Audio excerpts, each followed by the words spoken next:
ಕಾಂಗ್ರೆಸ್ನಲ್ಲಿ ಅಧಿಕಾರ ಹಂಚಿಕೆ ತಿಕ್ಕಾಟ ಮುಂದುವರೆದಿದೆ. ಈ ನಡುವೆ 11 ಮಂದಿ ಶಾಸಕರು ವಿದೇಶ ಪ್ರವಾಸಕ್ಕೆ ತೆರಳಿದ್ದು, ಇಂದು ಎರಡನೇ ಟೀಮ್ನಲ್ಲಿ 20 ಶಾಸಕರು ಫಾರಿನ್ಗೆ ತೆರಳೋ ಸಾಧ್ಯತೆ ಇದೆ. ಸರ್ಕಾರಿ ಪ್ರಾಯೋಜಿತವಲ್ಲದ ಈ ಖಾಸಗಿ ಟ್ರಿಪ್ ಕಾಂಗ್ರೆಸ್ನ ನಾಯಕತ್ವ ಗೊಂದಲವನ್ನ ಮತ್ತಷ್ಟು ಹೆಚ್ಚಿಸಿದೆ. ಶಾಸಕರ ಟೂರ್ ಬಗ್ಗೆ ಹೈಕಮಾಂಡ್ಗೆ ಮಾಹಿತಿಯನ್ನ ನೀಡಲಾಗಿದೆಯಂತೆ. ಅಧ್ಯಯನದ ಹೆಸರಿನಲ್ಲಿ ಈಗಾಗಲೇ ವಿದೇಶಕ್ಕೆ ಹಾರಿದ ಶಾಸಕರ ಪ್ರವಾಸದ ಮೇಲೆ ಹೈಕಮಾಂಡ್ ಕಣ್ಣಿಟ್ಟಿದೆ. ಬಜೆಟ್ ಮಂಡನೆ ಬಳಿಕ ಕುರ್ಚಿ ಕ್ರಾಂತಿ ಆಗಲಿದ್ಯಾ ಅನ್ನುವಂತಹ ಚರ್ಚೆ ಶುರುವಾಗಿದೆ. ಇನ್ನು ಶಾಸಕರ ವಿದೇಶಿ ಪ್ರವಾಸದ ಬಗ್ಗೆ ರಾಮನಗರದಲ್ಲಿ ಮಾತನಾಡಿದ ಸಚಿವ ರಾಮಲಿಂಗಾರೆಡ್ಡಿ, ಫಾರಿನ್ ಟ್ರಿಪ್ ಹೋದ್ರೆ ಏನ್ ತಪ್ಪಿದೆ? ಅವರ ದುಡ್ಡಲ್ಲಿ ಹೋದ್ರೆ ತಪ್ಪೇನಿದೆ? ಸರ್ಕಾರದ ದುಡ್ಡಲ್ಲಿ ಯಾರು ಹೋಗ್ತಾ ಇಲ್ಲ, ಎಲ್ಲ ಅವರ ಸ್ವಂತ ದುಡ್ಡಲ್ಲಿ ಹೋಗ್ತಾ ಇದ್ದಾರೆ. ದೇಶ ಸುತ್ತು ಕೋಶ ಓದು ಎಂಬ ಗಾದೆ ಮಾತಿದೆ. ಹಾಗೆ ಪ್ರಪಂಚ ನೋಡಬೇಕು, ಹಾಗೆ MLAಗಳು ಹೋಗೋದ್ರಲ್ಲಿ ತಪ್ಪೇನಿಲ್ಲ ಅಂತ ಹೇಳಿದ್ದಾರೆ. ಯಾವ ತರ ಏನಿದೆ, ಅವ್ರ ದುಡ್ಡಲ್ಲಿ ಹೋದ್ರೆ ತಪ್ಪೇನಿದೆ? ಸರ್ಕಾರ ದುಡ್ಡಲ್ಲಿ ಯಾರು ಹೋಗ್ತಿಲ್ಲ, ಅವ್ರ ಸ್ವಂತ ದುಡ್ಡಲ್ಲಿ ವಿದೇಶಕ್ಕೆ ಹೋಗಿದ್ದಾರೆ. ಈಗ ಸ್ವಂತ ಖರ್ಚಲ್ಲಿ ಅವ್ರ ಸ್ನೇಹಿತರು ಹೋಗ್ತಾರೆ. MLAಗಳೆಲ್ಲ ಕಾಮನ್ ಫ್ರೆಂಡ್ಸ್ ಇರ್ತಾರಲ್ಲ, ತಪ್ಪೇನಿಲ್ಲ. ಹೋಗಿರೋರೆಲ್ಲ ಸಿದ್ದರಾಮಯ್ಯನ ಬಣ ಅಂತ ಹೇಳಿ ಸರ್, ಯಾವ ತರ ಏನೂ ಇಲ್ಲ, ಎಲ್ಲ ಒಂದೇ ಬಣ, ಕಾಂಗ್ರೆಸ್ ಬಣ. DK ಶಿವಕುಮಾರ್ ಅವರೇ ಸ್ಪಷ್ಟಪಡಿಸಿದ್ದಾರೆ, ಹೋಗ್ತಿರೋದ್ರ ಬಗ್ಗೆ ನನ್ನ ಗಮನಕ್ಕೆ ಇಲ್ಲ ಅನ್ನುವಂಥದ್ದು. ಅವ್ರು ಹೋಗಿ ಏನು ಹೇಳ್ಬೇಕಾಗಿಲ್ಲ, CM ಏನು ಹೇಳಿ ಹೋಗ್ಬೇಕಾಗಿಲ್ಲ. ಸ್ವಂತ ಖರ್ಚಲ್ಲೇ ಅವ್ರು ಹೋಗ್ತಾರೆ. ನಾನು ಈಗಾಗಲೇ 85 ದೇಶ ನೋಡಿದ್ದೀನಿ. ಅವಕಾಶ ಸಿಕ್ಕಿದ್ರೆ ಇನ್ನೂ ಒಂದು 85 ದೇಶ ನೋಡ್ತೀನಿ. ಅವ್ರ ದುಡ್ಡಲ್ಲಿ ಹೋದ್ರೆ ತಪ್ಪು. ಶಾಸಕರ ವಿದೇಶ ಪ್ರವಾಸದ ಬಗ್ಗೆ ಬಿಡದಿಯಲ್ಲಿ ಮಾತನಾಡಿದ ಶಾಸಕ SC ಬಾಲಕೃಷ್ಣ, ಅವರ ದುಡ್ಡಲ್ಲಿ ಅವರು ಹೋಗಿದ್ದಾರೆ, ತಪ್ಪೇನು ಅಂದ್ರು. ಇನ್ನು ನಮ್ಮನ್ನ ಅವರು ಕರೆದಿಲ್ಲ, ನಾವೇ ಬೇರೆ ಟೀಮ್, ಅವರೇ ಬೇರೆ ಟೀಮ್. ನಾನು ಸಹ ಆಸ್ಟ್ರೇಲಿಯಾ ಹೋಗಿದ್ದೆ ಅಂತಾನು ಕೂಡ ಟಾಂಗ್ ಕೊಟ್ಟಿದ್ದಾರೆ. ಮಜಾ ಮಾಡ್ಕೊಂಡ್ಬರ್ತೀವಿ, ಯಾಕೆ ನಮ್ಗೆ ಹಿಂದೆ ಕೊಡ್ತೀರ ನೀವು? ನಾವು ಹೋಯ್ತಲ್ಲಪ್ಪ, ನಮ್ ಕೆಲಸ ಜಾಸ್ತಿ ಇದೆ, ಗಾಡಿ ನಾವು ಹೋಯ್ತಲ್ಲ. ಅವ್ರಿಗೂ ಐತೆ, ಸ್ವಲ್ಪ ಬಿಡು ಮಾಡ್ಕೊಂಡವ್ರೆ. ನಾನು 15 ಹೋಗಿರ್ಲಿಲ್ವಾ ಇದಕ್ಕೆ ಆಸ್ಟ್ರೇಲಿಯಾಗೆ, ಹಂಗ ಅವ್ರು ಈಗ ಹೋಗವ್ರೆ. ಅವ್ರವ್ರ ಸ್ನೇಹಿತರು ಕಂಡ್ರಿ, ಲೈಕ್ ಮೈಂಡೆಡ್ಸ್, ಕಾಮನ್ ಫ್ರೆಂಡ್ಸ್ ಎಲ್ಲ ಹೋಗಿದ್ದಾರೆ. ತಪ್ಪೇನದು? ಸಂದೇಶ ಏನದ್ರಲ್ಲಿ? ನಮ್ಮನ್ನೇನು ಕರೆದಿಲ್ಲ. ನಾವು ನಮ್ದೇ ಒಂದು ಟೀಮ್ ಬೇರೆ, ಅವ್ರದೇ ಟೀಮ್ ಬೇರೆ. ಬಣ ಅಲ್ಲ ರೀ, ಅವ್ರು ಕೆಲವ್ರು ಏಜ್ ಗ್ರೂಪ್ ಅವ್ರು ಹೋಗವ್ರೆ, ನಾವು ಸಣ್ಣ ಏಜ್ ಗ್ರೂಪ್ ಅವ್ರು. ನಮ್ಮನ್ನ ಯಾಕ್ರಿ ಕರಿಬೇಕು? ಅವ್ರು ಸ್ವಂತ ದುಡ್ಡಲ್ಲ ಅದಕ್ಕೆ ಏನ್ ಎಲ್ಲರೂ ಕರ್ಕೊಂಡು ಹೋಗ್ತಾರಲ್ರಿ. ಏನ್ರಿ ಅವ್ರು ಟೂರ್ ಹೋಗೋದು ಏನ್ ಸಂದೇಶ ಕೊಡ್ತದ್ರಿ? ಏನ್ 100 ಜನ ಹೋಗ್ರಿ ಇಲ್ಲಿ, ಅವ್ರು ಯಾರ ಪಾಪ 15. ಶಾಸಕರು MLCಗಳ ಫಾರಿನ್ ಟೂರ್ ವಿಚಾರವಾಗಿ ಕಾಂಗ್ರೆಸ್ನಲ್ಲೇ ಪರ ವಿರುದ್ಧ ಚರ್ಚೆ ಆಗ್ತಾ ಇದೆ. ಬಿಡದಿಯಲ್ಲಿ ಮಾತನಾಡಿದ MLC S ರವಿ ಅವರು ಮೊದಲೇ ಪ್ಲಾನ್ ಮಾಡಿಕೊಂಡು ಹೋಗಿದ್ದಾರೆ. ಈ ವಿಚಾರವನ್ನ KPCC ಅಧ್ಯಕ್ಷರಿಗೆ, CMಗೆ ಮಾಹಿತಿ ಕೊಡಬೇಕು ಅನ್ನೋದು ಇಲ್ಲ ಅಂತ ಹೇಳಿದ್ದಾರೆ. ಇತ್ತ ಗಣಿಗ ರವಿಕುಮಾರ್ ಹಾಗೂ ಸಚಿವ ಮಂಕಾಳು ವೈದ್ಯ ಕೂಡ ಪ್ರತಿಕ್ರಿಯಿಸಿದ್ದಾರೆ. ಆಮೇಲೆ ವಿದೇಶ ಪ್ರವಾಸ ಏನು ಇವತ್ತು ಒಂದೇ ದಿನಕ್ಕೆ ಅರೇಂಜ್ ಮಾಡ್ಕೊಂಡ್ರಲ್ಲ, ಅವರು ಒಂದು 15 ದಿನ ತಿಂಗಳಿಂದಲೇ ಅರೇಂಜ್ ಮಾಡಿರ್ತಾರೆ. ಅವ್ರು ಹೇಳೋದು, ಕೆಲವ್ರು ಹೇಳ್ತಾರೆ, ಬೆಳಗಾಂ ಅಧಿವೇಶನ ಸಂದರ್ಭದಲ್ಲೇ ಮಾತಾಡಿದ್ವಿ, ಬಜೆಟ್ ಮುಂಚೆ ಹೋಗಿದ್ದು ಬರಬೇಕು ಅಂತೇಳಿ ಅವ್ರ ಸ್ವಂತ ವೈಯಕ್ತಿಕ ಖರ್ಚಲ್ಲಿ. KPCC ಅಧ್ಯಕ್ಷರಿಗೆ ಮಾಹಿತಿ ಕೊಡಬೇಕು ಅಂತ ನನಗೂ ಏನಿಲ್ಲ ಅಪ್ಪ. ನನಗೆ ಅದ್ರ ಬಗ್ಗೆ ನಾವು ಟೂರ್ಗೆ ಹೋಗ್ತಾ ಇರ್ತೀವಿ, ಹೋಗೋದನ್ನೆಲ್ಲ ಯಾಕೆ ಕೊಡಬೇಕು? CMಗೆ ಯಾಕೆ ಕೊಡಬೇಕು, ಅಧ್ಯಕ್ಷರಿಗೆ ಯಾಕೆ ಕೊಡಬೇಕು? ಸಿದ್ದರಾಮಯ್ಯನ ಬಣದ ಶಾಸಕರು ಅಂತ ಹೇಳಿ ಸರ್, ಒಂದು ಚರ್ಚೆ. ಆ ಥರ ಏನು ನನಗೆ ಬಣ ಅಂತ ಕಾಣಿಸ್ತಿಲ್ಲ. ಎಲ್ಲ ನಮ್ಮವರು ಕೊಟ್ಟಿದ್ದೀವಿ. ಕಾಂಗ್ರೆಸ್ ಹೈಕಮಾಂಡ್ DK ಶಿವಕುಮಾರ್ ಸಾಹೇಬರು, ಸಿದ್ದರಾಮಯ್ಯ ಸಾಹೇಬರಿಗೆ ಆಗಿರುವಂಥ ಮಾತುಕತೆ, ಅದರಲ್ಲಿ ರವಿಕುಮಾರ್ 50 ಜನ ಕರ್ಕೊಂಡು ಹೋಗಿದ ತಕ್ಷಣ ಸರ್ಕಾರ ಚೇಂಜ್ ಮಾಡಿ ಮುಖ್ಯಮಂತ್ರಿ ಚೇಂಜ್ ಮಾಡೋಕ್ಕಾಗಲ್ಲ. ಹೈಕಮಾಂಡ್ ಅವರು ಇದಕ್ಕೆ ನಿರ್ಧಾರ ಮಾಡಬೇಕು. ದಿನಕ್ಕೊಬ್ಬೊಬ್ಬರು ಒಂದೊಂದು ಹೇಳಿಕೆ ಕೊಡೋದು, ನಾನು ಕೊಡೋದು, ಇನ್ನೊಬ್ಬರು ಕೊಡೋದ್ರಿಂದ ಪಕ್ಷಕ್ಕೆ ಹಾನಿ, ಸರ್ಕಾರಕ್ಕೆ ಹಾನಿ ಬಿಟ್ಟರೆ ಬೇರೆ ಏನಾಗಲ್ಲ. ಈ ಕೂಡಲೇ ಹೈಕಮಾಂಡ್ ಅವರು ಮಧ್ಯ ಪ್ರವೇಶಿಸಬೇಕು. ಇಲ್ಲ ಚೇಂಜ್ ಮಾಡ್ತೀವಿ, DK ಶಿವಕುಮಾರ್ ಮಾಡ್ತೀವಿ, ಇಲ್ಲ ನಿಮ್ಮನ್ನ ಮಾಡಲ್ಲ, ಎರಡರಲ್ಲಿ ಒಂದು ನಿರ್ಧಾರಕ್ಕೆ ಬರಬೇಕು. ಬರ್ದೇನೆ ದಿನ ಮಾಡ್ತಿದ್ರೆ ಇದೇ ಥರ ಟೂರ್ಗಳು ಹೋಗ್ತಾ ಇರ್ತಾರೆ, ರೆಸಾರ್ಟ್ಗೂ ಹೋಗ್ತಾ ಇರ್ತಾರೆ, ಇನ್ನೊಂದಕ್ಕೂ ಹೋಗ್ತಾ ಇರ್ತಾರೆ. ಅದರಿಂದ ಪಕ್ಷಕ್ಕೆ ಹಾನಿ ಆಗುತ್ತೆ ಬಿಟ್ಟರೆ ಬೇರೆ ಯಾವ ಬಣನೇ ಇಲ್ಲ. ಎಲ್ಲ ಪ್ರವಾಸಕ್ಕೆ ಹೋಗ್ತಾ ಇದ್ದಾರೆ ಶಾಸಕರು. ವಿದೇಶಿ ಪ್ರವಾಸಕ್ಕೆ ಏನು ಬೇಜಾರಾದಗಳಿಗೆ ಹೋಗ್ತಾರೆ, ಇಲ್ಲಾಂದ್ರೆ ನಮಗೆಲ್ಲ ಬೇಜಾರನ್ನೆಲ್ಲ ಇರೋದಿಲ್ಲ. ಯಾಕೆಂದ್ರೆ ನಮ್ಮ ಸಂಗಡ ಜನ ಇರ್ತಾರಲ್ಲ, ನಮಗೆ ಬೇಜಾರು ಇರೋದು. ಜನ ಯಾರಿಗೆ ಅವಶ್ಯಕತೆ ಇರೋದಿಲ್ಲ, ಜನರ ಮೇಲೆ ಪ್ರೀತಿ ಇರೋದಿಲ್ಲ, ಅಥವಾ ಹಣ ಜಾಸ್ತಿ ಇದ್ದರೆ ಹೋಗ್ತಾರೆ. ಅಂಥವ್ರಿಗೆ ಎಂತ ಮಾಡ್ಲಿಕ್ಕೆ ಆಗ್ತದೆ? ನಮ್ಮ ಹತ್ರ ಇಲ್ಲಿ ಕ್ಷೇತ್ರದ ಜನಕ್ಕೆ, ಪಾಪ ಬಡವರಿಗೆ, ಆರಾಮಿಲ್ಲದವರಿಗೆ, ಮನೆ ಬಿದ್ದೋದವರಿಗೆ, ಅವ್ರಿಗೆ ಕೊಡಲಿಕ್ಕೆ ನಮ್ಮ ಹತ್ರ ಹಣ ಸಾಕಾಗೋದಿಲ್ಲ. ಹಾಗಾಗಿ ನಾವು ಹೋಗೋದಿಲ್ಲ, ನಾವು ಯಾವಾಗೂ ಓದೋದಿಲ್ಲ. ನನ್ನ ಮಗಳಿತ್ತು 4 ವರ್ಷಕ್ಕೆ, ಮೊನ್ನೆ ನನ್ನ ಮಗಳು ನೋಡ್ಕೊಂಡು ಬರಲಿಕ್ಕೆ US ಹೋಗಿದ್ದೆ. ಅದು 15 ದಿನ ಅಂದ್ರೆ ಹೋಗಿದೆ. ನಾನು 6 ದಿನದಲ್ಲಿ ವಾಪಸ್ ಬಂದಿದ್ದೆ.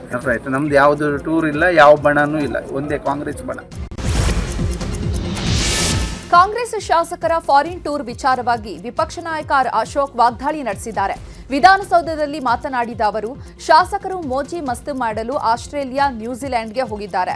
ನನ್ನ ಜಾಸ್ತಿಯಾಗಿ ಶಾಸಕರು ಮಜಾ ಮಾಡಲು ಹೋಗಿದ್ದಾರೆ. ಅನ್ನ ಜಾಸ್ತಿಯಾಗಿ ಬಡ ಮಕ್ಕಳಿಗೆ 7 ತಿಂಗಳಿನಿಂದ ಮಾಸಾಶನ ಕೊಟ್ಟಿಲ್ಲ ಅಂತ ಹೇಳಿದ್ದಾರೆ. ಇವ್ರಿಗೆ ಮೋಜು ಮಸ್ತಿ ಮಾಡೋಕ್ಕೆ ಫಾರಿನ್ ಟೂರು, ಫ್ಲೈಟು, ಅದು ಆ ಬೆಳೆಗಳನ್ನು ನೋಡೋಕ್ಕೆ. ಆಸ್ಟ್ರೇಲಿಯಾದಲ್ಲ, ಅದು ಯಾವ ಬೆಳೆ ಬೆಳೀತಾರೋ ಗೊತ್ತಿಲ್ಲ ಅಲ್ಲಿ. ಅನ್ನ ಜಾಸ್ತಿಯಾಗಿ ಫಾರಿನ್ ಟೂರ್ ಮಾಡ್ತಾವ್ರೆ ಅವರೆಲ್ಲ. ಇಲ್ಲ, ಅನ್ನ ಇಲ್ಲದೆ ಬಡ ಮಕ್ಕಳು 23,334 ಬಡ ಮಕ್ಕಳಿಗೆ ಕಳೆದ 7 ತಿಂಗಳಿಂದ ಸುಮಾರು 75 ಕೋಟಿ ರೂಪಾಯಿ ಹಣ, 75 ಕೋಟಿ ರೂಪಾಯಿ ಹಣ 7 ತಿಂಗಳಿಂದ ಕೊಟ್ಟಿಲ್ಲ ಇವ್ರಿಗೆ. ಈಗ ರಾಜಕೀಯದ ಪ್ರಮುಖ ಸುದ್ದಿ ನೋಡೋಣ. ಗ್ರಾಮ ಅಭಿವೃದ್ಧಿ ಹಣ ಬಿಡುಗಡೆ ಮಾಡದ ಹಿನ್ನೆಲೆಯಲ್ಲಿ ಬೆಲ್ಲಹಳ್ಳಿಯಲ್ಲಿ ಕಸ ಡಂಪಿಂಗ್ ಯಾರ್ಡ್ ಸ್ಥಗಿತ ಮಾಡಲಾಗಿದೆ. ಡಂಪಿಂಗ್ಗೆ ಹೋದ ಸುಮಾರು 180ಕ್ಕೂ ಹೆಚ್ಚು ಲಾರಿಗಳನ್ನು ಬೆಲ್ಲಹಳ್ಳಿಯಲ್ಲಿ ಸ್ಟಾಪ್ ಮಾಡಲಾಗಿದೆ. ಕಳೆದ 2 ವರ್ಷಗಳಿಂದ ಬೆಲ್ಲಹಳ್ಳಿಗೆ ಬರಬೇಕಾಗಿದ್ದ ವಿಲೇಜ್ ಡೆವಲಪ್ಮೆಂಟ್ ಹಣ ಬಿಡುಗಡೆ ಆಗಿಲ್ಲ. ಕಸ ವಿಲೇವಾರಿಯಿಂದ ಸ್ಥಳೀಯ ಪ್ರದೇಶದಲ್ಲಿ ಸಾಂಕ್ರಾಮಿಕ ರೋಗಗಳು ಹೆಚ್ಚಾಗ್ತಾ ಇದೆ. ಇದಕ್ಕಾಗಿ ಇವುಗಳ ನಿರ್ವಹಣೆಗೆ ಹೆಚ್ಚುವರಿ ಹಣ ಬಿಡುಗಡೆ ಮಾಡುವಂತೆ ಒತ್ತಾಯ ಮಾಡಲಾಗಿತ್ತು. ಆದರೆ ಇದುವರೆಗೂ ಹಣ ಬಿಡುಗಡೆಯಾಗದ ಕಾರಣ ಹಣ ಬಿಡುಗಡೆ ಆಗುವವರೆಗೂ ಕಸ ಡಂಪ್ ಮಾಡೋಕ್ ಬಿಡಲ್ಲ ಅಂತ ಸ್ಥಳೀಯರು ಆಕ್ರೋಶ ವ್ಯಕ್ತಪಡಿಸ್ತಾನೆ ಇದ್ದಾರೆ. ಇದು ಡಂಪಿಂಗು ಸುಮಾರು ವರ್ಷಗಳಿಂದ ಆಗ್ತಾವ್ರೆ. ಕಸ ಇಲ್ಲಿ ಹತ್ತತ್ರ 80% ಬಂಡೆ, ಸರ್ಕಾರಿ ಬಂಡೆ ಜಾಗ ಎಲ್ಲ ಮುಚ್ಚಾಕಿದ್ದಾರೆ. ಡಂಪಿಂಗ್ ಯಾರ್ಡ್ನ ಸ್ಟಾಪ್ ಮಾಡೋ ಉದ್ದೇಶ ನಮ್ಮದಲ್ಲ. ಇವ್ರೇನು ಮಾಡ್ತಾ ಇದ್ದಾರೆ ಅಂದರೆ, ಡಂಪಿಂಗ್ ಮಾಡೋಕ್ಕೆ ಮುಂಚೆ ಈ ಸುತ್ತಮುತ್ತಲಿನ ಗ್ರಾಮಸ್ಥರಿಗೆ ಕೆಲವು ಸವಲತ್ತು ಸೌಕರ್ಯಗಳನ್ನ ಮಾಡಿಕೊಡ್ತೀನಿ ಅಂತೇಳಿ ಬರೀ ಆಶ್ವಾಸನೆ ಕೊಟ್ಟಿದ್ದಾರೆ. ಆಗಲಿ ಯಾವುದನ್ನ ನೆರವೇರಿಸಿಲ್ಲ. ಸುತ್ತಮುತ್ತಲೆಲ್ಲ ಹಳ್ಳಗುಂಡಿ ಬಿದ್ದಿದೆ. ಯಾವುದೇ ರಸ್ತೆ ಇದುವರೆಗೂ ರೆಡಿಯಾಗಿಲ್ಲ. ಕುಡಿಯೋ ನೀರು ಈಗ ಬೋರ್ ಹಾಕಿದ್ರು, ಕಸ ಹಾಕಿರ್ಲೆಲ್ಲ ಮಾಲಿನ್ಯ ಇದಾಗೋಗಿದೆ. ಬೋರ್ ಹಾಕಿದ್ರು ನೀರೆಲ್ಲ ಮಾಲಿನ್ಯ ಬಂದುಬಿಟ್ಟಿದೆ. ಕುಡಿಯೋಕ್ಕೆ ನೀರು ಇದಾಗ್ತಾಯಿಲ್ಲ, ಶುದ್ಧೀಕರಣ ಆಗಿಲ್ಲ. ಎಲ್ಲ ಬರೀ ಗಲೀಜು ಇದು ಬರ್ತಾಯಿದೆ. ಮಾಲಿನ್ಯ ಇದಾಗೋಗಿದೆ ನೀರು. ಮತ್ತು ಕಾಯಿಸ್ಬಿಟ್ಟು ಕುಡಿಬೇಕು ನೀರನ್ನ. ಬೋರ್ ಹಾಕಿರೋ ನೀರುಗಳು ಸಿಗ್ತಾಯಿಲ್ಲ. ರಸ್ತೆ ಅಭಿವೃದ್ಧಿ ಮಾಡಿಲ್ಲ, ಬೀದಿ ದೀಪ ಇಲ್ಲ, ಚರಂಡಿ ಇಲ್ಲ. ಈ ದಿನ ಬೆಳಗ್ಗೆ ಇಲ್ಲಿ ಕಸ ಇರ್ತಾರೆ, ರೋಡ್ಗಳಲ್ಲೇ ಬೆಂಕಿ ಹಾಕ್ಬಿಡ್ತಾರೆ ಪಕ್ಕದಲ್ಲಿ. ಆ ಹೊಗೆ ಕುಡಿದು ಕ್ಯಾನ್ಸರು, ಅಸ್ತಮ, ಬೇಗ ಕೆಮ್ಮು, ಸುಮಾರು ಕಾಯಿಲೆಗಳಿಂದ ನರಳ್ತಾವ್ರೆ. ಇನ್ನು ಇದೇ ವಿಚಾರವಾಗಿ ಮಾತನಾಡಿದ ಜಿಬಿಎ ಮುಖ್ಯ ಆಯುಕ್ತ ಮಹೇಶ್ವರ್ ರಾವ್, ಸ್ಥಳೀಯರ ಜೊತೆ ಮಾತುಕತೆ ನಡೆಸಿ 2-3 ದಿನದಲ್ಲಿ ಇತ್ಯರ್ಥ ಮಾಡ್ತೀವಿ. ಈಗಾಗಲೇ ಘನತ್ಯಾಜ್ಯ ಅಧಿಕಾರಿಗಳು ಮತ್ತು ಎಂಜಿನಿಯರ್ಸ್ ಸ್ಥಳೀಯರ ಮನವೊಲಿಕೆ ಮಾಡಿದ್ದಾರೆ. ಆದಷ್ಟು ಬೇಗ ಸಮಸ್ಯೆ ಸರಿಪಡಿಸ್ತೀವಿ ಅಂತ ಹೇಳಿದ್ದಾರೆ. ಗಂಭೀರವಾಗಿಯೇ ತಗೊಂಡ್ಬಿಟ್ಟಿದ್ದೇವೆ. ಅದಕ್ಕೆ ನಾವು ಈಗಾಗಲೇ ಟೆಂಡರು ಮತ್ತು ಎಂಡ್ ಟು ಎಂಡ್ ಡಿಸ್ಪೋಸಲ್ ಮಾಡಲಿಕ್ಕೆ ನಾವು ಪ್ರಯತ್ನ ಮಾಡ್ತಾ ಇದ್ದೇವೆ. Hopefully it will get clear very soon. ಅದು ಸಮಸ್ಯೆ ಗಂಭೀರವಾಗಿ. ಕಾಂಗ್ರೆಸ್ ಬಿಜೆಪಿ ನಡುವೆ ಕಸ ಕಾಳಗ ಜೋರಾಗಿದೆ. ದೊಡ್ಡಬಳ್ಳಾಪುರ ಘನತ್ಯಾಜ್ಯ ವಿಲೇವಾರಿ ವಿವಾದದ ಕುರಿತಾಗಿ ಮಾತನಾಡಿದ ಡಿಸಿಎಂ ಡಿಕೆ ಶಿವಕುಮಾರ್, ಬಿಜೆಪಿ ಶಾಸಕರಿಗೆ ಖಡಕ್ ಎಚ್ಚರಿಕೆ ಕೊಟ್ಟಿದ್ದಾರೆ. ಎಲ್ಲಾ ಶಾಸಕರು ಬ್ಲಾಕ್ ಮೇಲ್ ಮಾಡ್ತಿದ್ದಾರೆ. ಗೌರವದಿಂದ ಇದ್ರೆ ಸರಿ, ಇಲ್ಲ ಅಂದ್ರೆ ಕಾನೂನು ರೀತಿ ಕ್ರಮ ಕೈಗೊಳ್ತೇವೆ. ಅವರ ಮನೆ ಮುಂದೆ ಅಥವಾ ಬಿಜೆಪಿ ಆಫೀಸ್ಗೆ ಕಸ ಕಳುಹಿಸುತ್ತೇನೆ. ಅವರ ಕ್ಷೇತ್ರಗಳಿಗೆ ಡೆವಲಪ್ಮೆಂಟ್ ಫಂಡ್ ಬೇಕು ಅಂತ ಈ ರೀತಿ ಮಾಡ್ತಿದ್ದಾರೆ. ನಾವು ಕರುಣೆ ತೋರದೆ ಅಶೋಕ್ ವಿಜಯೇಂದ್ರ ಮನೆ ಮುಂದೆಯೇ ಕಸ ಹಾಕಿಸಬೇಕಾಗುತ್ತೆ ಅಂತ ಕಿಡಿಕಾರಿದ್ದಾರೆ. ಆಲ್ MLAs ಎಲ್ಲ ಬ್ಲ್ಯಾಕ್ ಮೇಲ್ ಮಾಡ್ತಾ ಇದ್ದಾರೆ. ಆಲ್ MLAs ಕಸ ಹಾಕಬಾರ್ದು ಅಂತೇಳಿ ಬ್ಲ್ಯಾಕ್ ಮೇಲ್ ಮಾಡ್ತಾ ಇದ್ದಾರೆ. ನಮಗೆ ಫಂಡ್ಸ್ ಬೇಕು, ಅದು ಬೇಕು, ಇದು ಬೇಕು ಅಂತ. ಗೌರವದಿಂದ ಇದ್ರೆ ಸರಿ, ಇಲ್ಲ ಅಂದರೆ ನಾನು ಎಸ್ಮಾಲಿ ಆ್ಯಕ್ಷನ್ ತಗೋಬೇಕಾದಂಥ ಪರಿಸ್ಥಿತಿ ಬಂದಿದೆ. MLA ಆಗಲಿ ಯಾರೇ ಆಗಲಿ, ನಾವು ಮರ್ಸಿಲೆಸ್ಸಾಗೆ ಈ ಕಸನ ನಿಲ್ಲಿಸಿದ್ರೆ ಅವ್ರ ಮನೆ ಮುಂದೆನೇ ಹಾಕ್ಸಿಸ್ತೀವಿ. All MLA. ಬಿಜೆಪಿ ಆಫೀಸ್ಗೆ ಕಸ ಕಳಿಸ್ತೀನಿ ಎಂಬ ಡಿಕೆಶಿ ಹೇಳಿಕೆಗೆ ಬಿಜೆಪಿ ನಾಯಕರು ಆಕ್ರೋಶ ವ್ಯಕ್ತಪಡಿಸಿದ್ದಾರೆ. ಬೆಂಗಳೂರಲ್ಲಿ ಮಾತನಾಡಿದ ವಿಪಕ್ಷ ನಾಯಕ ಆರ್ ಅಶೋಕ್, ಬೆಂಗಳೂರಿನ ಕಸ ಎತ್ತಲು ಸಹ ಇವರಿಗೆ ಯೋಗ್ಯತೆ ಇಲ್ಲ. 2 ದಿನ ಹೋದ್ರೆ ಸಿಲಿಕಾನ್ ಸಿಟಿ ಗಾರ್ಬೇಜ್ ಸಿಟಿ ಆಗುತ್ತೆ. ಸರ್ಕಾರ ಕೂಡಲೇ ಹಣ ಬಿಡುಗಡೆ ಮಾಡಲಿ ಅಂತ ಹೇಳಿದ್ರು. ಇತ್ತ ವಿಜೇಂದ್ರ ಮಾತನಾಡಿ, ಡಿಕೆಶಿ ಅವರ ಗೊಡ್ಡು ಬೆದರಿಕೆಗೆ ನಾವು ಹೆದರಲ್ಲ ಅಂತ ಹೇಳಿದ್ದಾರೆ. ಕಸದ ರಾಶಿ ಬೆಂಗಳೂರಲ್ಲಿ ಅವಾಗ ಕಳೆದ 3 ದಿನದಿಂದ ಕಸನೇ ತೆಗಿತಾ ಇಲ್ಲ. ನೀವು ನಮ್ಮ ರಿಂಗ್ ರೋಡ್ಗೆ ಹೋಗ್ಬಿಟ್ರೆ ಪೂರ್ತಿ ರಿಂಗ್ ರೋಡ್ ಪೂರ್ತಿ ಕಸದ ರಾಶಿಯಿಂದ ತುಂಬೋಗ್ಬಿಟ್ಟಿದೆ. ಲಾರಿಗಳಲ್ಲಿ ತುಂಬಿರೋದು ತಗೊಂಡೋಗಿ ಡಂಪ್ ಮಾಡಬೇಕಾಗಿತ್ತು. ಲಾರಿಗಳಲ್ಲಿ ತುಂಬಿರೋದು ಲಾರಿಗಳಲ್ಲೇ ಹಾಗೇ ಇದೆ. ಎಲ್ಲ ಲಾರಿಗಳು ಆಟೋದಲ್ಲಿ ಫುಲ್ ತುಂಬಿಟ್ಟಿದ್ದಾರೆ. ಸರ್ಕಾರನೇ ಹೇಳಿದೆ ಏನೇನಿದೆಯೋ ಎಲ್ಲ ಲಾರಿಗಳು ತುಂಬ್ಕೊಂಬಿಡಿ. ಅಂದರೆ ಕಸ ಎತ್ತಕ್ಕೂ ಬೆಂಗಳೂರಿನ ಕಸ ಗಾರ್ಬೇಜ್ ತೆಗಿಯೋಕ್ಕೂ ಯೋಗ್ಯತೆ ಇಲ್ಲ. ನನಗನ್ಸುತ್ತೆ ಅವ್ರಿಗೂ ಸಂಬಳ ಕೊಟ್ಟಿಲ್ಲ ಅನ್ನೋ ನ್ಯಾಯವಾಗಿ. ವಿಧಾನಸೌಧದ ಒಳಗಡೆ ಮಾಧ್ಯಮದವರೆಗೆ ನಾಳೆ ಬೆಂಗಳೂರಿನ ಅರಮನೆ ಮೈದಾನದ ಗಾಯತ್ರಿ ಗ್ರೌಂಡ್ನಲ್ಲಿ ಬಿಜೆಪಿ ಕಾರ್ಯಕಾರಿಣಿ ಸಭೆ ನಡೆಯಲಿದೆ. ಈ ಹಿನ್ನೆಲೆ ಬಿಜೆಪಿ ರಾಜ್ಯಾಧ್ಯಕ್ಷ ಬಿವೈ ವಿಜಯೇಂದ್ರ ಸಭೆಯ ಪೂರ್ವ ಸಿದ್ಧತಾ ಪರಿಶೀಲಿಸಿದ್ರು. ಬಳಿಕ ಮಾತನಾಡಿದ ವಿಜಯೇಂದ್ರ, ನಾಳೆ ಬೆಳಿಗ್ಗೆ 9:45ಕ್ಕೆ ಧ್ವಜಾರೋಹಣ ನಡೆಯಲಿದ್ದು ಕೇಂದ್ರ ಸಚಿವ ಗಜೇಂದ್ರ ಸಿಂಗ್ ಶೇಖಾವತ್ ಉದ್ಘಾಟಿಸಲಿದ್ದಾರೆ. ಜಿಬಿಎ ಚುನಾವಣೆ ಸೇರಿದಂತೆ ಎಲ್ಲಾ ಚುನಾವಣೆಗೆ ಸಿದ್ಧತೆ ಕುರಿತು ಚರ್ಚಿಸಲಾಗುತ್ತದೆ ಎಂದರು. ಇನ್ನು ಬೆಂಗಳೂರು ದಕ್ಷಿಣ ಜಿಲ್ಲಾ ಬಿಜೆಪಿ ಬಣ ಬಡಿದಾಟ ಜೋರಾಗಿದೆ. ರಾಮನಗರದ ಖಾಸಗಿ ಕಲ್ಯಾಣ ಮಂಟಪದಲ್ಲಿ ಇವತ್ತು ಕಾರ್ಯಕಾರಿಣಿ ಸಭೆ ಇತ್ತು. ಈ ವೇಳೆ ಬಿಜೆಪಿ ಕಾರ್ಯಕರ್ತರ ನಡುವೆ ಗಲಾಟೆಯಾಗಿದೆ. ಉಸ್ತುವಾರಿ ಪೂರ್ಣಿಮಾ ಪ್ರಕಾಶ್ ಮುಂದೆಯೇ ವಾಕ್ ಸಮರ, ನೂಕಾಟ, ತಳ್ಳಾಟ ನಡೆದಿದೆ. ಪರಸ್ಪರ ಕೈಕೈ ಮಿಲಾಯಿಸುವ ಹಂತಕ್ಕೆ ಬಿಜೆಪಿ ಕಾರ್ಯಕರ್ತರು ಹೋಗಿರೋದು ಕಂಡುಬಂತು. ವಿಧಾನಸೌಧದಲ್ಲಿ ಮಾಧ್ಯಮ ನಿರ್ಬಂಧ ಕುರಿತ ವಿಚಾರದ ಬಗ್ಗೆ ಮಾತನಾಡಿದ ಬಿಜೆಪಿ ರಾಜ್ಯಾಧ್ಯಕ್ಷ ಬಿವೈ ವಿಜೇಂದ್ರ, ಕಾಂಗ್ರೆಸ್ ಸರ್ಕಾರ ನಾಲಾಯಕ್ ಸರ್ಕಾರ ಅಂತ ಜನ ಮಾತಾಡ್ತಾ ಇದ್ದಾರೆ. ವಿಧಾನಸೌಧದಲ್ಲಿ ಮಾಧ್ಯಮ ನಿರ್ಬಂಧವನ್ನ ಬಿಜೆಪಿ ಖಂಡಿಸುತ್ತೆ. ಪ್ರಜಾಪ್ರಭುತ್ವದ ವಿರೋಧಿ ನಡೆ ಯಾಕೆ ತೆಗೆದುಕೊಳ್ತಾರೋ ಅರ್ಥವಾಗ್ತಾ ಇಲ್ಲ. ಸರ್ಕಾರದ ಒಂದೊಂದು ನಿರ್ಣಯ ಕೂಡ ಪ್ರಜಾಪ್ರಭುತ್ವವನ್ನ ಅಣಕಿಸುವ ರೀತಿ ಇದೆ. ಈ ನಿರ್ಧಾರವನ್ನ ರಾಜ್ಯ ಸರ್ಕಾರ ಹಿಂಪಡಿಬೇಕು. ಮಾಧ್ಯಮ ನಿರ್ಬಂಧವನ್ನ ಒಪ್ಪಲು ಸಾಧ್ಯವಿಲ್ಲ ಅಂತ ಹೇಳಿದ್ದಾರೆ. ಇನ್ನು ಇದೇ ವಿಚಾರವಾಗಿ ಅಶೋಕ್ ಕೂಡ ಪ್ರತಿಕ್ರಿಯಿಸಿದ್ದಾರೆ. ವಿಧಾನಸೌಧದ ಒಳಗಡೆ ಮಾಧ್ಯಮದವರೆಗೆ ನಿರ್ಬಂಧ ಹೇರಿರುವಂಥದ್ದು ಭಾರತೀಯ ಜನತಾ ಪಾರ್ಟಿ ನಾವು ಇದನ್ನು ಬಲವಾಗಿ ಖಂಡಿಸ್ತೇವೆ. ಇಂಥ ಒಂದು ನೀವು ಅಲ್ಲಿ ಲಕ್ಕೊಂಡಿಯಲ್ಲೋ ಯಾವುದೋ ಲಕ್ಕೊಂಡಿ ತನಪ್ಪ ಅಲ್ಲಿ ಚಿನ್ನ ಹುಡುಕ್ರಿ, ಅಲ್ಲೊಂದು ಸ್ವಲ್ಪ ಕ್ಯಾಮ್ರಾ ಹಾಕಿ ಎಲ್ಲೆಲ್ಲಿ ಸಿಕ್ಕಿದೆ ಹುಡುಕಿ ಅಂತ ಅನ್ಕೊಂಡಿದ್ದು. ನೀವು ಅಲ್ಲಿ ಕ್ಯಾಮ್ರಾ ಹಾಕೋದು ಬಿಟ್ಟು ಮಂತ್ರಿಗಳ ಕಚೇರಿ ಕ್ಯಾಮ್ರಾ ಹಾಕಿ ಚಿನ್ನ ಹುಡುಕ್ಬಿಟ್ರಲ್ಲ, ದುಡ್ಡು ಹುಡುಕ್ಬಿಟ್ರಿ. ಅದಕ್ಕೆ ನಿಮ್ಗೆ ನಿರ್ಬಂಧ ಹಾಕಿದ್ದಾರೆ. ಅಂದರೆ ಮಾಧ್ಯಮ ಒಂಥರ ವಾಚ್, ಸರ್ಕಾರನ ವಾಚ್ ಮಾಡಿ ಏನೇನು ತಪ್ಪು ಮಾಡುತ್ತೋ ಅಂತ ಹೇಳೋದಕ್ಕೆ ಮಾಧ್ಯಮ ಇರೋವಂಥದ್ದು. ಅದಕ್ಕೆ ಈಗ ಕತ್ತರಿ. ಇದು ಒಳ್ಳೆಯ ಬೆಳವಣಿಗೆ ಅಲ್ಲ. ಇದರಿಂದ ಸರ್ಕಾರ ಕಳ್ತನ ಮಾಡ್ತಾ ಇದೆ, ಲೂಟಿ ಹೊಡಿತಾ ಇದೆ ಅನ್ನೋದಕ್ಕೆ ಮುಚ್ಕೊಳ್ಳೋಕ್ಕೋಸ್ಕರ ಈ ಥರ ಮಾಧ್ಯಮವನ್ನು ರಿಸ್ಟ್ರಿಕ್ಟ್ ಮಾಡಿದ್ದೀರಾ ಅಂತ ಜನ ಈಗಾಗಲೇ ಮಾತಾಡ್ತಾ ಇದ್ದಾರೆ. ವಿಧಾನಸೌಧದಲ್ಲಿ ಮಾಧ್ಯಮ ನಿರ್ಬಂಧ ಕುರಿತ ಡಿಸಿಎಂ ಡಿಕೆ ಶಿವಕುಮಾರ್ ವಿಚಾರಕ್ಕೆ ಸಂಬಂಧಪಟ್ಟಂಗೆ ಮಾತನಾಡಿದ್ದಾರೆ. ಡಿಪಿಆರ್ ನನ್ನ ಹತ್ತಿರ ಇಲ್ಲ, ಗೊತ್ತಿಲ್ಲ, ತಿಳಿದುಕೊಂಡು ಮಾತನಾಡ್ತೀನಿ ಅಂತ ಹೇಳಿದರು. ಗೊತ್ತಿಲ್ಲಮ್ಮ, ನಾನು ಡಿಪಿಆರ್ ಇಲ್ಲ, ನಾನು ಚೆಕ್ ಮಾಡ್ತೀನಿ, ತಿಳಿದ್ಬಿಟ್ಟು ನಾನು ಮಾತಾಡ್ತೀನಿ.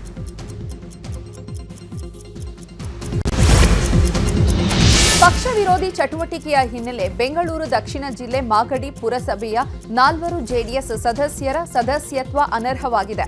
5ನೇ ವಾರ್ಡ್ನ ಕೆಕೆ ಕಾಂತರಾಜು, 12ನೇ ವಾರ್ಡ್ನ ವೆಂಕಟರಾಮು, 17ನೇ ವಾರ್ಡ್ನ ಹೇಮಲತಾ ನಾಗರಾಜ್, 23ನೇ ವಾರ್ಡ್ನ ರಹಮಾತುಲ್ಲಾ ಖಾನ್ ಸದಸ್ಯತ್ವ ಅನರ್ಹವಾಗಿದೆ. ಬೆಂಗಳೂರು ದಕ್ಷಿಣ ಜಿಲ್ಲಾಧಿಕಾರಿ ಕೋರ್ಟ್ನಿಂದಾಗಿ ಆದೇಶ ಹೊರಡಿಸಲಾಗಿದೆ.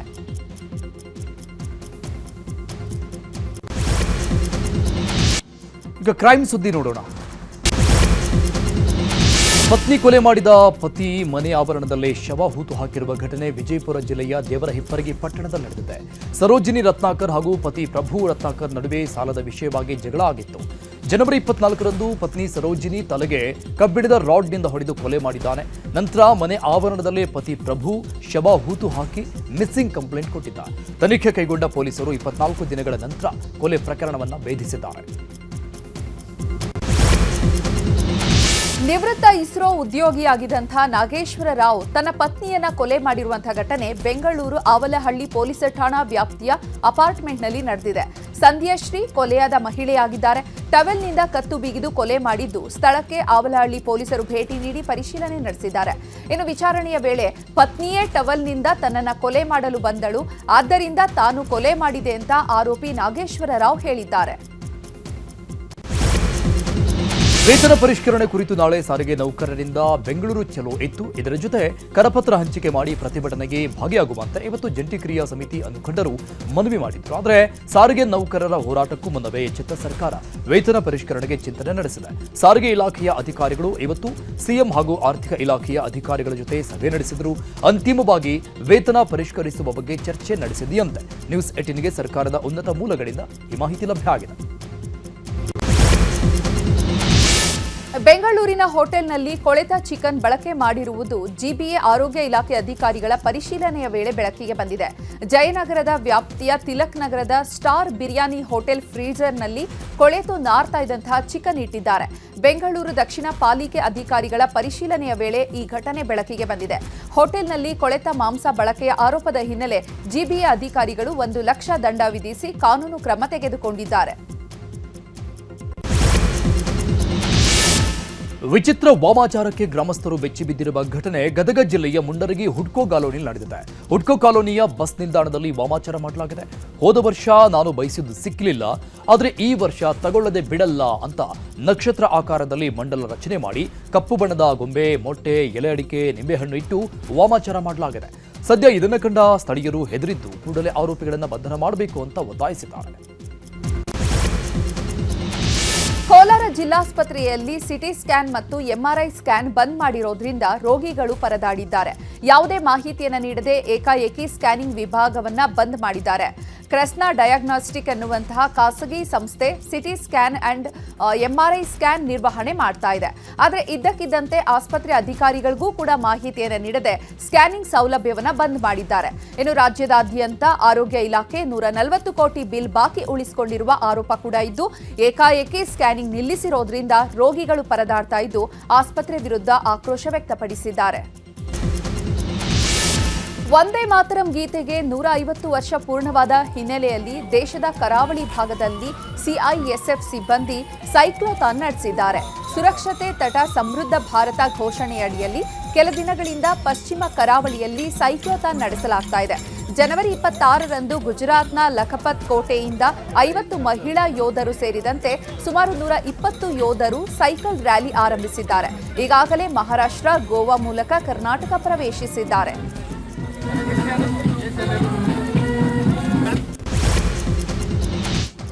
ಈಗ ದೇಶದ ಪ್ರಮುಖ ಸುದ್ದಿ ನೋಡೋಣ. 10 ರಾಜ್ಯಗಳ 37 ರಾಜ್ಯಸಭಾ ಸ್ಥಾನಗಳಿಗೆ ಮಾರ್ಚ್ 16ರಂದು ಚುನಾವಣೆ ನಡೆಸುವುದಾಗಿ ಚುನಾವಣಾ ಆಯೋಗ ಘೋಷಣೆ ಮಾಡಿದೆ. ಮಹಾರಾಷ್ಟ್ರ, ತಮಿಳುನಾಡು, ಬಿಹಾರ ಸೇರಿದಂತೆ 10 ರಾಜ್ಯಗಳ 37 ಸ್ಥಾನಗಳಿಗೆ ಚುನಾವಣೆ ನಡೆಯಲಿದೆ. ಫೆಬ್ರವರಿ 26ರಂದು ಚುನಾವಣಾ ಆಯೋಗದಿಂದ ಅಧಿಕೃತ ಅಧಿಸೂಚನೆ ಪ್ರಕಟವಾಗಲಿದೆ. ಮಾರ್ಚ್ 5ರಂದು ನಾಮಪತ್ರ ಸಲ್ಲಿಕೆಗೆ ಕೊನೆಯ ದಿನವಾಗಿರುತ್ತೆ. ಮಾರ್ಚ್ 6ಕ್ಕೆ ನಾಮಪತ್ರ ಪರಿಶೀಲನೆ ನಡೆಯಲಿದೆ. ಅಭ್ಯರ್ಥಿಗಳು ಮಾರ್ಚ್ 9ರವರೆಗೆ ತಮ್ಮ ನಾಮಪತ್ರಗಳನ್ನು ಹಿಂಪಡೆಯೋಕೆ ಅವಕಾಶ ಇರುತ್ತೆ. ರಾಷ್ಟ್ರ ರಾಜಧಾನಿ ದೆಹಲಿಯಲ್ಲಿ ನಡೀತಾ ಇರುವಂತಹ ಎಐ ಇಂಪ್ಯಾಕ್ಟ್ ಶೃಂಗ ಸಭೆಗೆ ವ್ಯಾಪಕ ಬೆಂಬಲ ದೊರೆತಿದೆ. ಈ ಹಿನ್ನೆಲೆ ಎಐ ಶೃಂಗವನ್ನ 1 ದಿನದ ಮಟ್ಟಿಗೆ ಅಂದ್ರೆ ಫೆಬ್ರವರಿ 21ರವರೆಗೆ ವಿಸ್ತರಿಸಲಾಗಿದೆ. ಇನ್ನು ಎಐ ಇಂಪ್ಯಾಕ್ಟ್ ಶೃಂಗಕ್ಕೆ ಜಾಗತಿಕ ನಾಯಕರು ಭಾಗಿಯಾಗ್ತಿದ್ದಾರೆ. ನವದೆಹಲಿಯ ಹೈದರಾಬಾದ್ ಹೌಸ್ನಲ್ಲಿ ಭೂತಾನ್ ಪ್ರಧಾನಿಯನ್ನ ಮೋದಿ ಭೇಟಿಯಾದರು. ಇದರ ಜೊತೆಗೆ ಕಜಾಕಿಸ್ತಾನ್ ಪ್ರಧಾನಿ ಒಲ್ಜಾಸ್ ಸೇರಿದಂತೆ ಹಲವರನ್ನ ಭೇಟಿ ಮಾಡಿದ್ದಾರೆ. ಗೂಗಲ್ ಸಂಸ್ಥೆ ಸಿಇಒ ಸುಂದರ್ ಪಿಚೈ ಪ್ರಧಾನಮಂತ್ರಿ ನರೇಂದ್ರ ಮೋದಿ ಅವರನ್ನ ಭೇಟಿಯಾಗಿದ್ದರು. ಈ ಕುರಿತು ಎಕ್ಸ್ನಲ್ಲಿ ಪೋಸ್ಟ್ ಮಾಡಿರುವ ಪ್ರಧಾನಿ ಮೋದಿ, ದೆಹಲಿಯಲ್ಲಿ ನಡೆದ ಎಐ ಇಂಪ್ಯಾಕ್ಟ್ ಶೃಂಗಸಭೆಯ ಸಂದರ್ಭದಲ್ಲಿ ಸುಂದರ್ ಪಿಚೈ ಭೇಟಿಯಾಗಿದ್ದು ಸಂತೋಷವಾಯಿತು ಅಂತ ಹೇಳಿಕೊಂಡಿದ್ದಾರೆ. ಭಾರತದಲ್ಲಿ ತಂತ್ರಜ್ಞಾನ ಕ್ಷೇತ್ರದಲ್ಲಿ ಹೂಡಿಕೆ ಮತ್ತು ಆರ್ಟಿಫಿಷಿಯಲ್ ಇಂಟೆಲಿಜೆನ್ಸ್, ಡಿಜಿಟಲ್ ಇನ್ನೋವೇಷನ್ ಬಗ್ಗೆ ಮೋದಿ ಪಿಚೈ ಜೊತೆ ಚರ್ಚೆ ನಡೆಸಿದ್ದಾರೆ. ಇದಾದ ಬಳಿಕ ಗ್ಲೋಬಲ್ ಲೀಡರ್ ಸಮಾರಂಭದಲ್ಲಿ ಭಾಗಿಯಾದ ಸುಂದರ್ ಪಿಚೈ ಚರ್ಚೆ ಮಾಡಿದ್ದಾರೆ. ರಾಜ್ಯದಲ್ಲಿ ಮುಸ್ಲಿಂ ಸಮುದಾಯಕ್ಕೆ ನೀಡಲಾಗ್ತಾ ಇದ್ದ ಸಾಮಾಜಿಕವಾಗಿ ಮತ್ತು ಶೈಕ್ಷಣಿಕವಾಗಿ ಹಿಂದುಳಿದ ವರ್ಗಗಳ ಮೀಸಲಾತಿಯನ್ನ ರದ್ದುಗೊಳಿಸಿರುವುದಾಗಿ ಮಹಾರಾಷ್ಟ್ರ ಸರ್ಕಾರ ಘೋಷಿಸಿದೆ. ಸರ್ಕಾರಿ, ಅರೆ ಸರ್ಕಾರಿ ಉದ್ಯೋಗಗಳು ಮತ್ತು ಶಿಕ್ಷಣ ಸಂಸ್ಥೆಗಳಲ್ಲಿ ಮುಸ್ಲಿಮರಿಗೆ ನೀಡಿದಂತಹ 5% ಮೀಸಲಾತಿಯನ್ನು ರದ್ದುಗೊಳಿಸಿದೆ. ಹೈಕೋರ್ಟ್ 2014ರಲ್ಲಿ ಈ ನಿರ್ಧಾರಕ್ಕೆ ತಡೆ ನೀಡಿತ್ತು. ಈಗ ನ್ಯಾಯಾಲಯದ ತೀರ್ಪಿನ ಆಧಾರದ ಮೇಲೆ ಸರ್ಕಾರ ನಿರ್ಧಾರವನ್ನು ಕೈಗೊಂಡಿದೆ. ಮಧ್ಯಪ್ರದೇಶದ ಕುನೋ ರಾಷ್ಟ್ರೀಯ ಉದ್ಯಾನವನದಲ್ಲಿ ಗಾಮಿನಿ ಚೀತಾ 2ನೇ ಬಾರಿ 3 ಮರಿಗಳಿಗೆ ಜನ್ಮ ನೀಡಿದೆ. ಈ ಬಗ್ಗೆ ಕೇಂದ್ರ ಸಚಿವ ಭೂಪೇಂದ್ರ ಯಾದವ್ ತಿಳಿಸಿದ್ದಾರೆ. ಎಕ್ಸ್ನಲ್ಲಿ ಮಾಹಿತಿ ಹಂಚಿಕೊಂಡಿರುವ ಅವರು, ಚೀತಾ ಮರು ಪರಿಚಯ ಯೋಜನೆ ಅತ್ಯದ್ಭುತವಾಗಿ ಯಶಸ್ಸು ಕಾಣ್ತಾ ಇದೆ. ದಕ್ಷಿಣ ಆಫ್ರಿಕಾದಿಂದ ತಂದ ಗಾಮಿನಿ ಚೀತಾ 2ನೇ ಬಾರಿಗೆ ತಾಯಿಯಾಗಿದ್ದು 3 ಮರಿಗಳಿಗೆ ಜನ್ಮ ಕೊಟ್ಟಿದೆ. ಇದೀಗ ಭಾರತದಲ್ಲಿ 27 ಮರಿಗಳು ಸೇರಿದಂತೆ ಒಟ್ಟು ಚೀತಾಗಳ ಸಂಖ್ಯೆ 38ಕ್ಕೆ ಏರಿಕೆಯಾಗಿದೆ ಅಂತ ಯಾದವ್ ಬರೆದುಕೊಂಡಿದ್ದಾರೆ. ವಿದೇಶದ ಸುದ್ದಿಗಳನ್ನ ನೋಡೋಣ. ಅಮೆರಿಕದಲ್ಲಿ ಭೀಕರ ಕಾಡ್ಗಿಚ್ಚು ಸಂಭವಿಸಿದೆ. ಒಕ್ಲಹೋಮಾದಲ್ಲಿ ವಾಯುವ್ಯ ಭಾಗದಲ್ಲಿ ಕಾಡ್ಗಿಚ್ಚಿನಿಂದ ಸುಮಾರು 1,50,000 ಎಕರೆ ಪ್ರದೇಶ ಸುಟ್ಟು ಹೋಗಿದೆ. ಹೀಗಾಗಿ ವುಡ್ವರ್ಡ್ ಸೇರಿದಂತೆ ಪ್ರದೇಶಗಳಲ್ಲಿ ಜನರನ್ನ ಸ್ಥಳಾಂತರಿಸಲಾಗ್ತಾ ಇದೆ. ಬೆಂಕಿ ನಂದಿಸಲು ತುರ್ತು ಸಿಬ್ಬಂದಿ ಹರಸಾಹಸ ಪಡ್ತಿದ್ದಾರೆ. ನ್ಯೂಯಾರ್ಕ್ನ ಚರ್ಚ್ನಲ್ಲಿ ಭೀಕರ ಸ್ಫೋಟ ಸಂಭವಿಸಿದೆ. ಸ್ಫೋಟದಲ್ಲಿ ಕನಿಷ್ಠ 5 ಮಂದಿ ಗಾಯಗೊಂಡಿದ್ದಾರೆ. ಚರ್ಚ್ನ ಒಳಭಾಗದಲ್ಲಿ ಅನಿಲದ ವಾಸನೆ ಬರ್ತಾ ಇದೆ ಅಂತ ವರದಿಯಾದ ಸ್ವಲ್ಪ ಹೊತ್ತಲ್ಲೇ ಸ್ಫೋಟ ಸಂಭವಿಸಿದೆ. ಈ ಸ್ಫೋಟಕ್ಕೆ ಮುನ್ನ ಅನಿಲದ ವಾಸನೆ ಬಂದಿದ್ದಾಗಿ ಪ್ರತ್ಯಕ್ಷದರ್ಶಿಗಳು ತನಿಖಾಧಿಕಾರಿಗಳಿಗೆ ಹೇಳಿದ್ದಾರೆ. ಚರ್ಚ್ ಕಟ್ಟಡ ಸಂಪೂರ್ಣ ನಾಶವಾಗಿದ್ದು ಪೊಲೀಸರು ತನಿಖೆ ಮುಂದುವರೆಸಿದ್ದಾರೆ. ಬ್ರೆಜಿಲ್ನಲ್ಲಿ ಮೊಬೈಲ್ ಕಳ್ಳತನಕ್ಕೆ ಇಳಿದಂತಹ ಸ್ಕೂಬಿಡೂ ಪಾತ್ರಧಾರಿಗಳ ವೇಷದಲ್ಲಿದ್ದಂತಹ ಕಳ್ಳರನ್ನ ಬಂಧಿಸಲಾಗಿದೆ. ಖದೀಮರು ವೇಷ ತೊಟ್ಟು ಜನಸಂದಣಿಯನ್ನ ಗುರಿಯಾಗಿಸಿಕೊಂಡು ಮೊಬೈಲ್ ಕಳ್ಳತನಕ್ಕೆ ಇಳಿದಿದ್ರು. ಅಂಡರ್ ಕವರ್ ಪೊಲೀಸರು ಇವರನ್ನ ಬಂಧಿಸುವಲ್ಲಿ ಯಶಸ್ವಿಯಾಗಿದ್ದಾರೆ. ಜಪಾನ್ನೊಂದಿಗೆ ಬೃಹತ್ ವ್ಯಾಪಾರ ಒಪ್ಪಂದ ಕುರಿತು ಅಮೆರಿಕ ಅಧ್ಯಕ್ಷ ಡೊನಾಲ್ಡ್ ಟ್ರಂಪ್ ಘೋಷಿಸಿದ್ದಾರೆ. ಸಾಮಾಜಿಕ ಜಾಲತಾಣ ಟ್ರುತ್ನಲ್ಲಿ ಪೋಸ್ಟ್ ಮಾಡಿರುವ ಅವರು, ಜಪಾನ್ ಈಗ ಅಧಿಕೃತವಾಗಿ ಅಮೆರಿಕದೊಂದಿಗೆ $550 ಬಿಲಿಯನ್ ಹೂಡಿಕೆಗೆ ಬದ್ಧತೆ ಮೊದಲ ಕಂತನ್ನ ಪ್ರಾರಂಭಿಸಿದೆ ಅಂತ ಹೇಳಿಕೊಂಡಿದ್ದಾರೆ.